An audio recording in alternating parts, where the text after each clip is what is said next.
Let me share something I've come to realize over the years. True attractiveness doesn't shout, it whispers. It's not about flashy gestures or commanding a room with a loud voice. It's something deeper, something serene. It's about the way you carry yourself, the calmness in your presence, and the respect you offer to the world. When I started practicing Buddhist principles, I began to understand that our external charm is a reflection of our internal state. It's not about what you wear or the words you say, but about the energy you bring to every moment. I've seen people who barely speak, but radiate something magnetic. They don't need to dominate a conversation or prove themselves to anyone. They just are. And that quiet confidence, that grounded presence, comes from an inner harmony, a harmony we can all cultivate. A few years ago, I met someone who changed the way I think about connection and presence.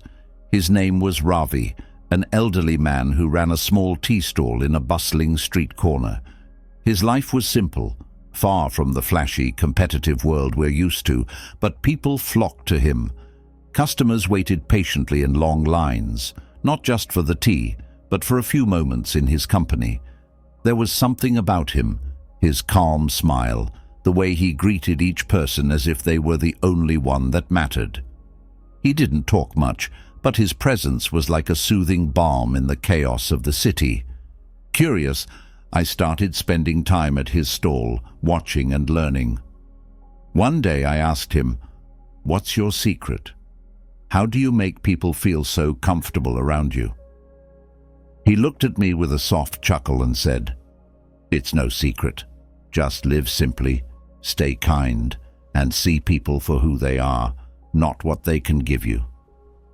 His words, though simple, struck something deep within me.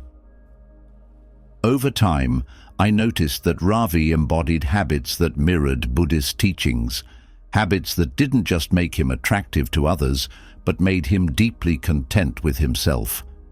Confidence, I realized, is not about being the loudest or the most outgoing. It comes from being at peace with who you are. It's the quiet assurance of someone who doesn't seek validation, but instead finds it within. The more I practiced mindfulness, the more I discovered this kind of confidence. Simply sitting with my thoughts each day helped me uncover a peace I didn't know I had. Tranquility is another habit that Ravi lived effortlessly. In the busiest hours of the day, when his stall was swarmed with customers, he remained calm and collected. Buddhism teaches us equanimity, the practice of staying steady no matter what life throws at us. I found that focusing on my breath during chaotic moments helped me find that same steadiness. The more I embraced this practice, the more others noticed a calmness in me that felt magnetic. Then there's presence. Being fully present is rare in today's distracted world, but it's incredibly powerful. Ravi gave each person his full attention, and people noticed. He wasn't glued to a phone or thinking about what to say next. He was simply there. Practicing mindfulness in my daily activities, whether it was drinking tea, listening to a friend, or even just walking, helped me cultivate this presence. The way people responded to that shift was incredible. Integrity, I learned, is another quality that doesn't need to be spoken. It shows in your actions. Ravi's life was simple, but his actions reflected deep honesty and care. He didn't cut corners or break promises. Living in alignment with your values builds trust, and trust is one of the most attractive traits anyone can have. The more I aligned my actions with my principles, the more authentic I felt, and the more others were drawn to that authenticity. Self-restraint is a habit I saw Ravi embody time and time again. He never reacted impulsively, even when things didn't go as planned. Buddhism teaches us the power of pausing, of acting intentionally instead of reacting emotionally. Practicing restraint, whether it was in conversations, decisions, or even conflicts, gave me a sense of control over my life that others seemed to admire. Gratitude is something Ravi practiced daily. He found joy in the simplest things: a sunny morning, a friendly smile, or the aroma of fresh tea. Gratitude has a way of softening the heart and shifting the energy around us. When I started keeping a gratitude journal, I noticed how much brighter life seemed and how much more connected people felt around me. Humility was perhaps Ravi's greatest strength. He treated everyone the same, whether they were wealthy or struggling, and never tried to impress anyone. This kind of humility, which focuses on valuing others for who they are, creates a sense of ease in relationships. When I stopped worrying about how I appeared and started genuinely listening to others, I saw how much more approachable and relatable I became. Patience ties all these habits together. Ravi never rushed. He allowed life to unfold naturally. Patience isn't just about waiting, it's about how you wait. By practicing patience in small moments, like standing in line or listening to someone share their thoughts, I found myself growing calmer and more grounded. That calm energy is something people naturally gravitate toward. These habits, rooted in Buddhist wisdom, have shown me that true attractiveness isn't about being loud or flashy. It's about the quiet strength of someone who is present, kind, and at peace with themselves. When you cultivate these traits, you don't just draw others in. You create a life that feels fulfilling and deeply aligned with who you are. Now let's discuss them in details. 1. Confidence. Confidence is one of those qualities everyone admires but few truly understand. When people think about confidence, they often picture someone who speaks loudly, commands attention, or dominates a room. But let me tell you, real confidence, the kind that draws people in and leaves a lasting impression, is much quieter. It's not about what you project outward, but about what you cultivate inward. I didn't always understand this. In my early years, I thought confidence meant being the loudest voice in the room or trying to prove my worth to others. I pushed myself to be more outgoing, more assertive, and more visible. And while I might have appeared confident on the surface, inside I felt hollow. It was exhausting trying to keep up the facade, and I knew something was missing.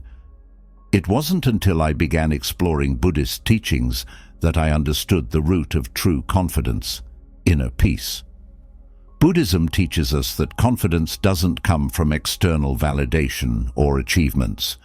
It comes from knowing and accepting yourself. It's the calm assurance that you are enough just as you are.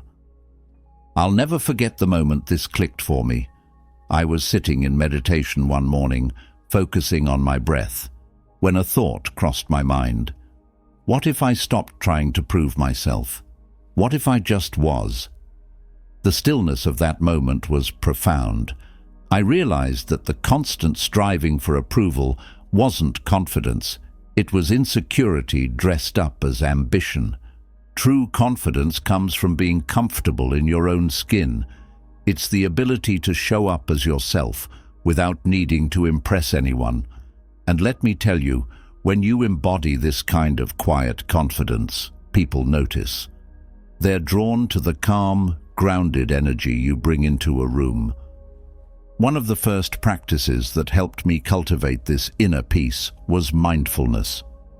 Sitting quietly with my thoughts and observing them without judgment taught me to accept myself as I am. At first, it wasn't easy. My mind was filled with doubts, fears, and insecurities. But as I kept returning to my breath, I started to notice a shift. The thoughts didn't disappear, but they lost their grip on me. Another key to building confidence was learning to let go of comparison. Buddhism teaches us that comparison is a thief of joy, and I couldn't agree more.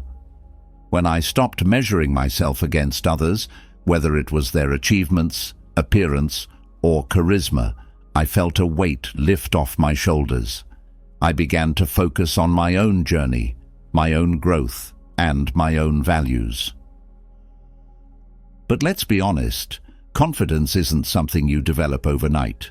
It's a practice, a habit, and a way of being that requires patience and self-compassion. One small but powerful habit I've developed is journaling. At the end of each day, I take a few minutes to reflect on what went well, what I'm grateful for, and what I've learned. This simple practice reminds me of my progress and helps me celebrate the small victories that build real confidence over time. Another lesson I've learned is that confidence doesn't mean never feeling fear or doubt. It means facing those emotions with courage and resilience. There have been moments when I've felt overwhelmed by self-doubt, but instead of running from it, I've learned to sit with it. By observing my fears and questioning their validity, I've been able to disarm them. Confidence, at its core, is about authenticity. It's about showing up as your true self, flaws and all. And when you do that, you give others permission to do the same. People are drawn to authenticity because it's rare, refreshing, and real. So, how can you start cultivating this quiet confidence? Begin by spending time with yourself. Meditate, journal, or take a walk in nature. These moments of stillness help you connect with who you truly are beyond the noise of the world. Practice mindfulness and self-compassion, and let go of the need to prove yourself. When you find peace within, you'll discover a confidence that no one can take away. 2. Tranquility. Tranquility is one of the most underrated qualities of a truly magnetic person. In a world that thrives on chaos, distraction, and constant movement, the ability to remain calm and composed is like a breath of fresh air. But tranquility isn't just a state of mind. It's a way of living, a habit you can nurture every day. When I first started exploring Buddhist teachings, tranquility felt like an impossible goal. My mind was constantly racing, worrying about the future, rehashing the past, or getting caught up in the whirlwind of daily life. But Buddhism taught me that tranquility isn't about silencing the mind. It's about learning to flow with it. One of the most transformative practices I've learned is the art of mindful breathing. It sounds simple, almost too simple, but it's incredibly powerful. Whenever I feel overwhelmed, I pause, close my eyes, and take a deep breath in through my nose, hold it for a moment, and then exhale slowly through my mouth. This small act of focusing on the breath has an immediate calming effect, grounding me in the present moment. Tranquility, I've found, is deeply connected to acceptance. So much of our stress and anxiety comes from resisting what is, wishing things were different, fighting against circumstances we can't control. Buddhism teaches us to embrace the reality of the present moment, not with resignation, but with grace. When I stopped resisting life's uncertainties and started accepting them, I felt a profound sense of peace. Let me share a personal story. A few years ago, I found myself stuck in an airport during a long delay. The old me would have been fuming, checking my watch every few minutes, pacing and complaining to anyone who would listen. But that day, I chose to practice acceptance. Instead of focusing on the delay, I focused on my breath. I noticed the chatter of people around me, the hum of announcements, and the stillness between those sounds. By embracing the moment as it was, I found a surprising sense of calm. Tranquility also shows up in how we react to others. There have been times when I've faced criticism or conflict, and my first instinct was to defend myself or lash out. But Buddhism taught me that true strength lies in responding, not reacting. When someone challenges you, pause, take a breath, respond with kindness, or sometimes say nothing at all. Silence can be more powerful than words when it comes from a place of inner calm. One habit that's helped me cultivate tranquility is simplifying my life. I started decluttering, not just my physical space, but also my mental space. I let go of unnecessary commitments, limited my time on social media, and focused on what truly mattered. This simplicity created room for stillness, and stillness is where tranquility thrives. Another practice I've embraced is gratitude. It's hard to feel stressed when you're focused on what you're grateful for. Each morning, I take a moment to acknowledge 3 things I'm thankful for, no matter how small. This habit shifts my perspective and helps me approach the day with a sense of calm and contentment. Tranquility isn't about escaping life's challenges, it's about facing them with grace. It's about being the calm in the storm, the steady presence in a world of chaos. And let me tell you, people notice. When you cultivate tranquility, you become a source of comfort and stability for those around you. It's not always easy to stay calm, and I'll be the first to admit that I still have moments of frustration or anxiety. But each time I return to my breath, each time I choose acceptance over resistance, I take a step closer to living in tranquility. And the beauty of this practice is that it's always available. No matter where you are or what you're facing, you can pause, breathe, and find your calm. Tranquility is a gift you give to yourself and to the world. It's a quiet strength that doesn't need to be announced. It's felt. And in its presence, everything else starts to fall into place. 3. Presence. Presence is one of those qualities that's hard to describe but unmistakable when you encounter it. It's not about being the loudest person in the room or commanding attention with grand gestures. Instead, it's about being completely there, fully engaged, fully aware, and deeply connected to the moment and the people around you. In a world filled with distractions, presence has become a rare and valuable gift, and it's one of the most magnetic qualities you can cultivate. When I first started practicing presence, I was struck by how often my mind wandered. I'd be in a conversation, nodding along, but part of me was already thinking about my to-do list or what I'd say next.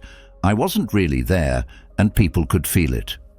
Presence isn't just about showing up physically, it's about showing up mentally and emotionally too. Buddhism taught me the power of mindfulness as a pathway to presence. When you're mindful, you're fully rooted in the now. It's not about controlling your thoughts or forcing yourself to focus. It's about simply noticing what's happening without judgment. Whether you're sipping tea, listening to a friend, or walking in nature, mindfulness brings you back to the richness of the present moment. One of the most transformative lessons I learned was from a monk who told me, "When you're with someone, be with them. Don't just hear their words, listen to their heart." That advice changed the way I approach conversations. Instead of thinking about what I want to say next, I focus entirely on the other person. I watch their expressions, hear the nuances in their tone, and give them my full attention. And you know what? People can tell. They feel seen, heard, and valued, and that creates a connection far deeper than any words can. Presence isn't just about conversations. It's about how you move through life. I started practicing mindfulness during my daily activities. When I drank my morning coffee, I focused on the warmth of the cup, the aroma, and the first sip. When I walked to work, I noticed the sound of my footsteps, the breeze against my skin, and the colors of the trees. These small acts of presence made my days feel richer and more meaningful. But let me be honest, it wasn't easy at first. My mind would constantly pull me into the past or the future, replaying old conversations or worrying about what was next. The key, I learned, is to gently bring yourself back to the present, again and again. It's not about being perfect. It's about practicing. Over time, those moments of presence grew longer and more natural. Presence also transforms your energy. When you're truly present, you radiate a calm, grounded confidence that draws people in. It's not about doing anything special. It's about being special by simply being there. People are drawn to that rare energy of someone who's fully alive in the moment. One habit that deepened my sense of presence was learning to put away distractions. During meals, I'd turn off my phone and focus on the taste of the food and the company of those around me. During conversations, I'd resist the urge to check my notifications or let my thoughts drift. These small acts of intentional focus helped me cultivate a deeper awareness of the beauty in every moment. Another important aspect of presence is patience. When you're fully present, you're not rushing to the next thing or trying to control the outcome. You're simply with what is, allowing life to unfold naturally. This patience creates a sense of ease that people find incredibly attractive. It shows that you're comfortable with yourself and with the flow of life. The most beautiful thing about presence is that it's a gift, not just to yourself, but to everyone you encounter. When you're fully present, you're telling the world, you matter, this moment matters. And that, more than anything, is what makes presence so magnetic. 4. Integrity. Integrity is the foundation of a life well lived. It's not something you wear like a badge or announce to the world. It's something you live day in and day out. Integrity means aligning your actions with your values, being honest even when it's hard, and treating others with respect and fairness. In a world where people often say one thing and do another, integrity stands out as a quiet yet powerful force. When I think about integrity, I remember a time in my life when I wasn't living in alignment with my values. I'd say yes to things I didn't believe in, make promises I couldn't keep, and compromise my principles to avoid conflict or gain approval. On the surface, everything seemed fine, but inside, I felt a constant unease, a sense that I wasn't being true to myself. Buddhism taught me that integrity isn't about perfection. It's about intention. It's about striving to live authentically, even when it's uncomfortable. One of the teachings that resonated deeply with me is the Buddhist precept of right action, which encourages us to act in ways that are ethical, kind, and true to our values. This teaching challenged me to examine my choices and ask myself, am I living in a way that reflects who I want to be? One of the first steps I took toward cultivating integrity was identifying my core values. What mattered most to me? Honesty, kindness, responsibility, and fairness were at the top of my list. But knowing my values wasn't enough. I had to live them. That meant being honest, even when it was hard. It meant taking responsibility for my actions, even when it was uncomfortable. And it meant treating others with respect, even when they didn't do the same. I quickly learned that integrity isn't about big dramatic gestures. It's about the small, everyday choices we make. It's about keeping your promises, showing up on time, and doing the right thing even when no one is watching. These small acts of integrity build trust, both with others and with yourself. Living with integrity also means being honest about your mistakes. There have been times when I've fallen short of my values, and my instinct was to hide or make excuses.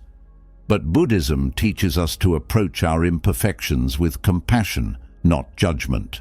Admitting my mistakes and learning from them not only strengthened my relationships, but also deepened my sense of self-respect.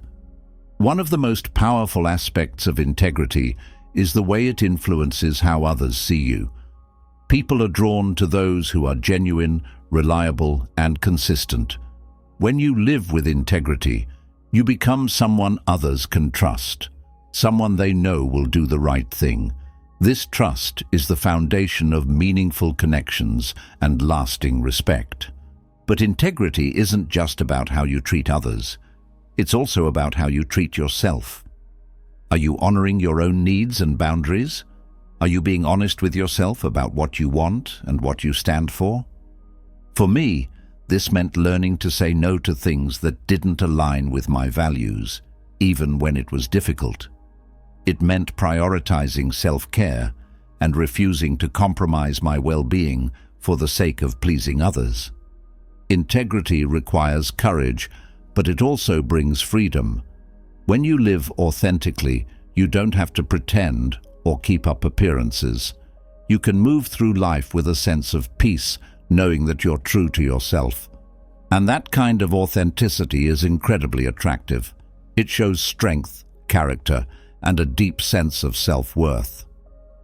Integrity is a practice, not a destination. It's something we cultivate with every choice, every interaction, and every moment of self-reflection. And the more we live in alignment with our values, the more we inspire others to do the same. In the end, integrity isn't just about being trustworthy, it's about creating a life that feels true, meaningful, and deeply fulfilling. 5. Self-restraint. Self-restraint is one of the most powerful and underrated qualities a person can have. In a world where instant gratification rules and impulsive behavior is often celebrated, the ability to pause, reflect, and choose your actions deliberately is nothing short of transformative. It's not just about holding back, it's about gaining control over yourself. And let me tell you, people notice when you embody this kind of quiet strength. I didn't always understand self-restraint. There were times in my life when I let my emotions dictate my actions, whether it was snapping at someone in frustration, indulging in unhealthy habits, or rushing into decisions without thinking them through. And while those impulsive moments felt satisfying in the heat of the moment, they often left me with regret. It wasn't until I began exploring Buddhist teachings that I realized the immense power of restraint. Buddhism teaches us that we don't have control over the external world, but we do have control over how we respond to it. This simple truth changed everything for me. I began to see that self-restraint isn't about suppression, it's about mastery. It's about choosing your response instead of being a slave to your emotions or desires. One of the first lessons I learned was to pause before reacting. It sounds simple, but it's incredibly profound. When someone said or did something that upset me, my first instinct was to react, often with anger or defensiveness. But I started practicing a technique called mindful breathing. Whenever I felt my emotions rising, I'd take a deep breath, hold it for a moment, and exhale slowly. This small pause gave me the space to step back and assess the situation with clarity. Over time, I noticed that I was no longer controlled by my emotions. I could choose how to respond, and that choice made me feel empowered. Self-restraint isn't just about managing emotions. It's also about resisting temptations and desires that don't serve you. I used to struggle with overindulgence, whether it was in food, entertainment, or even work. Buddhism taught me the value of moderation. It's not about denying yourself pleasure, it's about finding balance. When I started practicing mindfulness in my daily life, I began to notice how much more enjoyable things were when I approached them with intention. A single piece of chocolate, savored slowly, became more satisfying than an entire bar eaten mindlessly. This practice of moderation extended to other areas of my life, bringing a sense of harmony and control that I'd never experienced before. Another key aspect of self-restraint is patience. In today's fast-paced world, we're conditioned to expect immediate results, whether it's in our careers, relationships, or personal goals. But Buddhism teaches us to trust the process and let things unfold in their own time. I remember feeling frustrated when I wasn't seeing progress in my meditation practice, but instead of giving up, I reminded myself to be patient. Growth, like anything meaningful, takes time. This patience not only deepened my practice, but also brought a sense of peace and resilience to other areas of my life. Self-restraint also shines in how we handle criticism and conflict.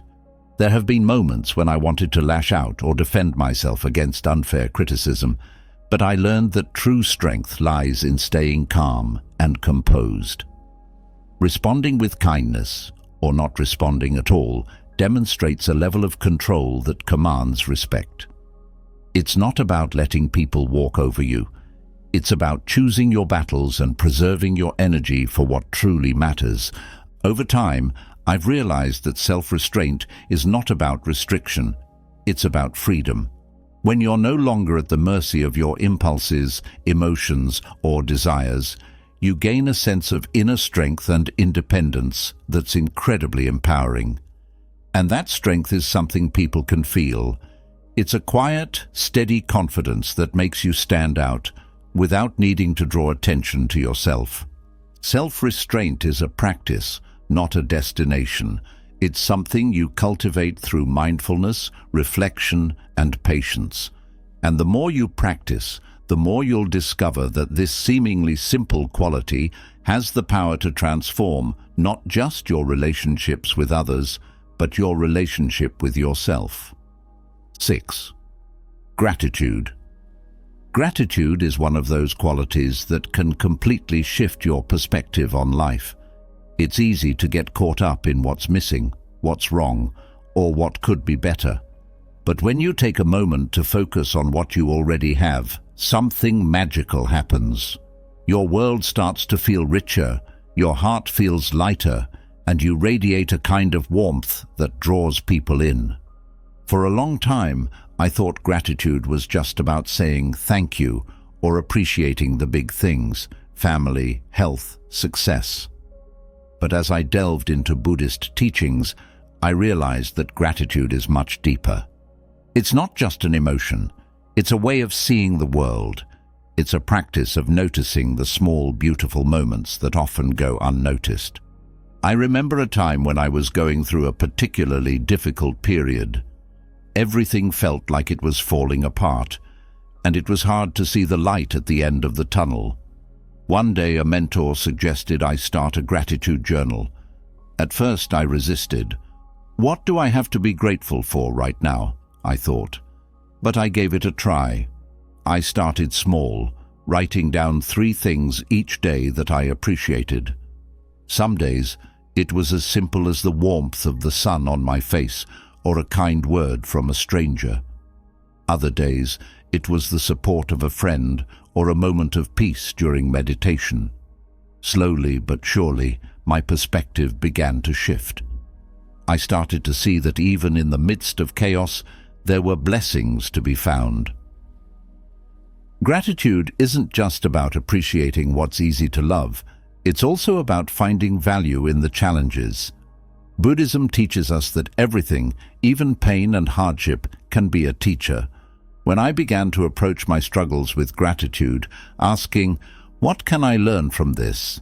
I found strength and resilience I didn't know I had. Gratitude doesn't erase the difficulties, but it helps you see them in a new light. One of the most beautiful things about gratitude is that it's contagious. When you express genuine appreciation for others, whether it's thanking someone for their kindness or simply acknowledging their presence, you create a ripple effect. People feel seen, valued, and uplifted, and they often respond with their own gratitude. This creates a cycle of positivity that strengthens relationships and fosters connection. Gratitude also deepens your mindfulness. When you're truly present, you start to notice all the little things you might otherwise take for granted. The taste of your morning tea, the sound of birds outside your window, the way sunlight filters through the trees. These moments of awareness are where gratitude lives, and the more you practice noticing them, the more your life feels abundant. One habit that's transformed my relationship with gratitude is pausing before meals. It's a simple practice. Before eating, I take a moment to reflect on all the hands and efforts that made the meal possible, from the farmers who grew the food to the cooks who prepared it. This small act of acknowledgement turns an ordinary meal into a moment of appreciation. Gratitude also teaches humility. It reminds us that we're interconnected, that so much of what we enjoy in life comes from the contributions of others. This awareness fosters a sense of respect and compassion for those around us, making our interactions more meaningful and heartfelt. Living with gratitude doesn't mean ignoring the challenges or pretending everything is perfect. It means choosing to focus on what's good, even when things are hard. It means appreciating the small joys that make life beautiful. And it means recognizing that every moment is a gift. The more I've practiced gratitude, the more I've noticed its transformative power, not just in my own life, but in the way people respond to me. Gratitude radiates an energy that people are naturally drawn to. It's a quiet, unassuming quality that says, "I see the good in life, and I see the good in you." And that, I believe, is one of the most attractive and inspiring things any of us can offer. 7. Humility. Humility is one of those qualities that often gets misunderstood. Some think it means shrinking yourself, denying your achievements, or pretending you're less than you are. But true humility is none of those things. It's not about thinking less of yourself. It's about thinking of yourself less. It's about recognizing that the world is vast, that everyone has value, and that no matter how much we think we know, there's always more to learn. For years I struggled with humility. I wanted to prove myself, to be seen as capable, knowledgeable, and accomplished. I thought that if I admitted I didn't know something or needed help, people would think less of me. But the more I tried to project an image of perfection, the more disconnected I felt, from myself and from others. Buddhism teaches us that humility is not weakness, but strength. It's the courage to be honest about your limitations and the wisdom to recognize that every person you meet has something to teach you. One of the teachings that struck me deeply is this: pride closes the door to learning, but humility opens it wide. There was a moment in my life that brought this lesson home. I was working on a project and struggling to find the right approach. Instead of asking for help, I pushed forward alone, determined to prove I could handle it. When I finally hit a wall and admitted I needed guidance, a colleague stepped in and shared insights that completely transformed the project. That experience taught me that humility doesn't diminish you, it enhances you. By admitting what you don't know, you create space for growth and connection. Practicing humility also changes the way you interact with others. When you approach people with genuine curiosity, instead of trying to impress them, you build deeper, more authentic relationships. I started making a conscious effort to listen more and speak less. Instead of thinking about what I wanted to say next, I focused on truly understanding the other person. This shift was profound. People could sense that I wasn't trying to compete or one-up them. I was simply present, open, and engaged. Humility also means treating everyone with respect, regardless of their status or role. One of the most humbling lessons I've learned came from watching how people treat those who can't do anything for them. Buddhism reminds us that every being is interconnected and worthy of kindness. When you live with this awareness, you naturally cultivate humility. Another practice that deepened my humility was reflecting on the vastness of life. Standing beneath a starry sky or walking in nature has a way of putting things into perspective. It reminds you that you're part of something much greater than yourself. This isn't about feeling insignificant, it's about feeling connected. Humility doesn't mean denying your strengths or achievements. It means embracing them while also acknowledging your limitations. It's about being confident enough to say, "I don't know," or "I need help." It's about recognizing that we're all a work in progress, and that's perfectly okay. When you live with humility, you become someone people trust and respect. They see that you're grounded, approachable, and real. Humility creates space for learning, connection, and growth, not just for you, but for everyone around you. 8. Patience. Patience is a virtue we all know about, but often struggle to practice. In a world that moves at lightning speed, where instant gratification is the norm, patience feels like a lost art. But let me tell you, it's one of the most transformative qualities you can cultivate. It doesn't just change the way you interact with the world, it changes the way the world interacts with you. I used to be one of the most impatient people you'd ever meet. Whether I was waiting in line, working toward a goal, or dealing with someone who didn't see things my way, I felt this constant urge to rush, to push, to make things happen faster. But the more I rushed, the more frustrated I became. It wasn't until I embraced Buddhist teachings that I began to see patience not as a burden, but as a gift. One of the most powerful lessons I've learned is that patience isn't about passively waiting, it's about actively trusting that things will unfold in their own time, trusting that life has a rhythm and flow, even when it doesn't align with your expectations. I'll never forget a moment that tested my patience in a profound way. I was stuck in traffic, running late for an important meeting. My usual reaction would have been to fume, grip the steering wheel, and let frustration take over. But that day, I decided to take a different approach. I focused on my breath, looked around at the people in their cars, and reminded myself that being angry wouldn't change the situation. By the time I arrived at the meeting, I felt calm and centered, not frazzled like I usually would. That moment taught me that patience is a choice, and it's one that can completely shift your experience.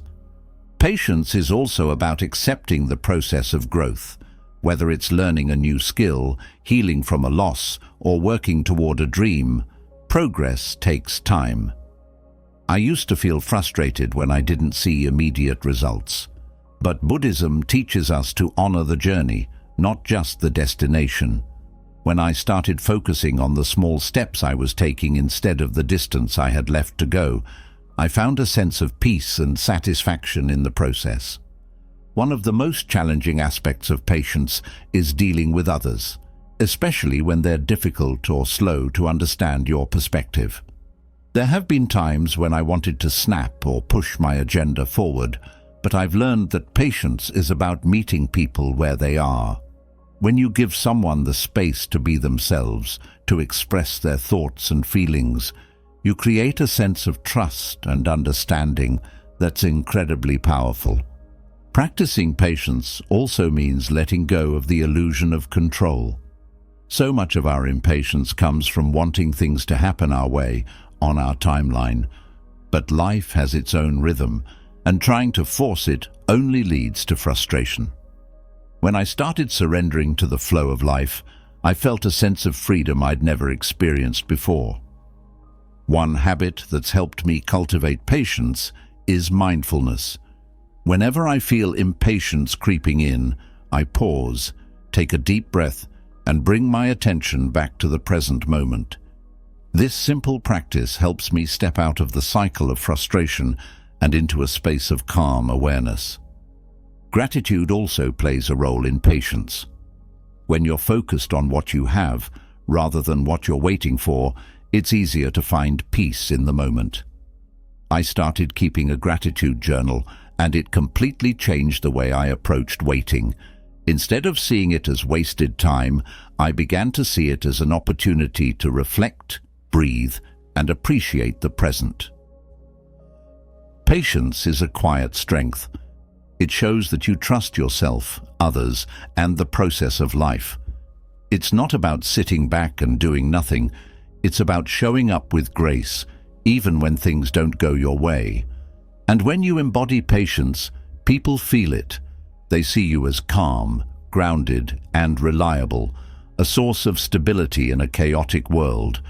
Patience, like humility, isn't about perfection.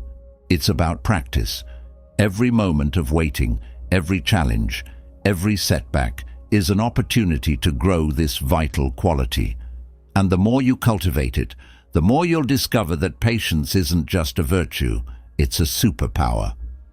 As we've explored together, True attractiveness isn't about being the loudest or most noticeable in the room. It's about the calm, grounded energy you bring into every interaction. By practicing these habits rooted in Buddhist wisdom, confidence, tranquility, presence, integrity, self-restraint, gratitude, humility, and patience, you're not just becoming more attractive to others. You're creating a life that feels deeply authentic and fulfilling. The beauty of these practices is that they're accessible to everyone. You don't need to be perfect or have it all figured out. What matters is that you show up consistently and intentionally, striving to embody these qualities in your daily life. Over time, you'll notice a shift, not only in how others perceive you, but in how you perceive yourself. Now, I'd love to hear from you. Which of these habits resonates with you the most? Have you tried any of these practices in your own life? Or is there a particular area you want to focus on? Share your thoughts, experiences, or even your challenges in the comments below. I read every single one, and I can't wait to connect with you. If you found this video helpful, don't forget to subscribe to the channel for more insights and practices to enrich your journey. And don't forget to hit that notification bell so you never miss an update. Thank you for spending this time with me. And as you move forward, remember, the most powerful changes often happen quietly, one mindful step at a time. Until next time, take care and